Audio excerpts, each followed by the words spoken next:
ওয়ালাইকুম ভাই, আসসালাম। এটা শাক কত করিয়া? এটা ভাই 10 টাকা মোটা। দেশি দেশি দেশি শাক নিয়ে আছে, সুন্দর সুন্দর শাক। হ্যাঁ ভাই, কত মোটা?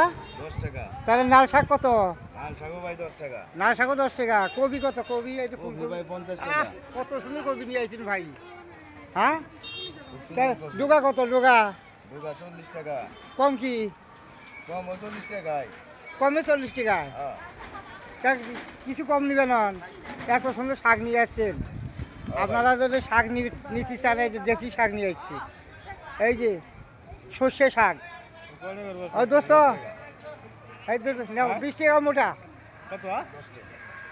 ভালোই আছে। আর কম দাম যাবে না। দেখেন তো শাকটা কেমনটা হলো। আমি আশা করি ভালো থাকেন। 10 টাকা মোটা। এই পর্যন্ত ভিডিও করতে আমি এলাকার শাক তারা গেছি। হ্যাঁ, সবাই মিলে শাক। এই যে শাক, আর এই সবজি দাম ওটা। এই যে সবজির দোকান, এই সবজির দোকান, নতুন সবজি। তোরা এই পর্যন্ত থাক।